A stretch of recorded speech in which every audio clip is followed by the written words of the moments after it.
जगदीश हरे स्वामी जय जगदीश हरे भक्त जनों के संकट राख जनों के संकट सर्वे दूर करे ओम जय जगदीश हरे जो जावे फल पावे दुख दिन से मन का स्वामी दुख दिन से मन का सुख संपत्ति घर आवे कष्ट मिटे तन का ओम जय जगदीश हरे मात पिता तुम मेरे शरण गौं मैं किसकी स्वामी शरण गौं मैं किसकी तुम बिन और न दूजा आस कर न जिसकी ओम जय जगदीश हरे तुम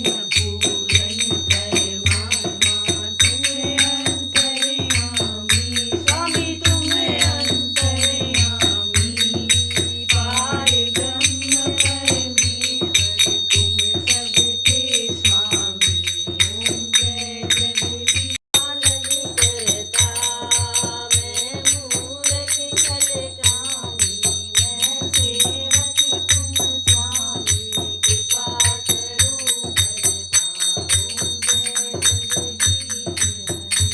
ओम जय जगदीश तुम हो गिरधर कृष्ण मुरारी की मार की कुंज बिहारी की गिरधर कृष्ण मुरारी की गले में बैजंती माला बजावे मुरली मधुर माला श्रवण में कुंडल।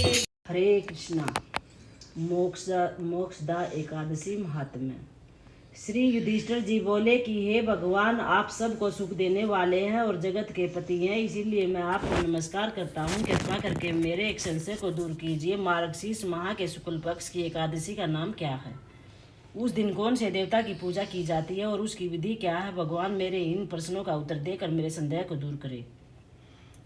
भगवान श्री कृष्ण जी बोले कि हे राजन, आपने अत्यंत उत्तम प्रश्न किया है। आप ध्यान पूर्वक सुनिए। मार्गशीर्ष माह के शुक्ल पक्ष की एकादशी का नाम मोक्षदा है। यह प्रसिद्ध एकादशी है। इस दिन श्री दामोदर भगवान की पूजा की जाती है। धूप दीप नैवेद्य आदि से भक्ति पूर्वक करनी चाहिए। अब मैं एक पुराणों की कथा कहता हूँ। इस एकादशी के व्रत के प्रभाव से नरक में गए हुए पितर, माता पिता, पुत्र आदि स्वरूप की प्राप्ति हो जाती है। ध्यान पूर्वक सुनिए।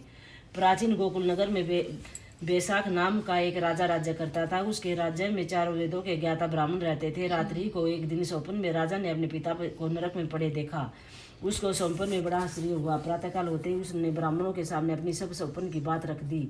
हे ब्राह्मणों, रात्रि के स्वप्न में मैंने अपने पिता को नरक में पड़े हुए देखा। उन्होंने मुझसे कहा है कि ये पुत्र, अब मैं नरक में भोग रहा हूँ, मेरी यहाँ से मुक्ति करवाओ। मैं क्या करूँ, कहाँ जाऊँ? उस दुख के कारण मेरा शरीर तप रहा है। आप लोग मुझे किसी प्रकार के तप, दान आदि का बताएं जिससे मेरे पिताजी की मुक्ति हो सके। उस उत्तम पुत्र को उसका जीना व्यर्थ है जो अपने पिता का उद्धार न करे मोक्ष में। राजा के ऐसे वचनों को सुनकर ब्राह्मण बोले, हे राजन, यहाँ से करीब ही वर्तमान भूत भविष्य के ज्ञाता पर्वत नाम पर एक ऋषि का आश्रम है। आप यह सब बातें उनसे जाकर कह लीजिए, वे आपको इसकी विधि बता देंगे। ऐसा सुनकर राजा मुनि के आश्रम पर गए। उस समय 4 वेदों के ज्ञाता पर्वत मुनि दूसरे ब्राह्मणों के साथ बैठे हुए थे। राजा ने वहां जाकर उनको साष्टांग प्रणाम किया। पर्वत मुनि ने उसके साष्टांग प्रणाम कुशल क्षेम से पूछी।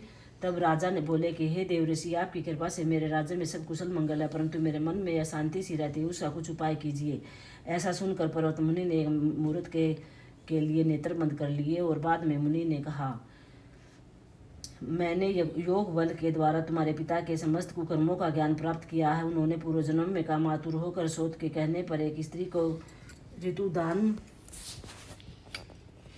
आज तुम्हारे पिताजी नरक में पड़े भोग रहे हैं। तब राजा बोला, हे भगवान, मेरे पिताजी के उद्धार के हेतु को ऐसा उपाय बतलाइए। तब पर्वत मुनि बोले कि हे राजन, मार्गशीर्ष माह के शुक्ल पक्ष में जो एकादशी होती है, उस एकादशी को आप उपवास करें और पुण्य का फल अपने पिता को संकल्प के नाम से छोड़ दें।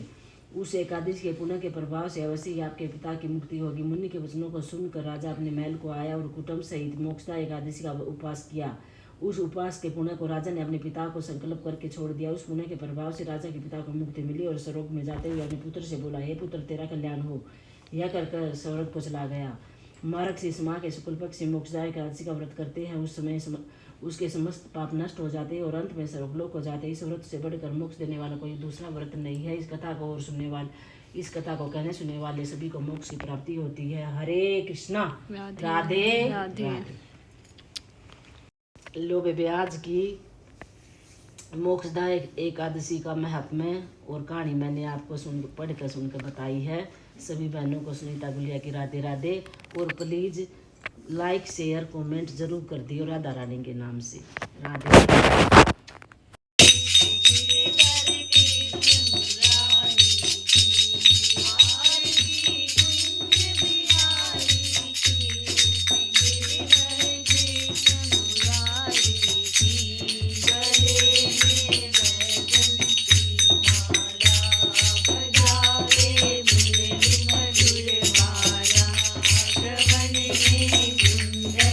हरे कृष्णा।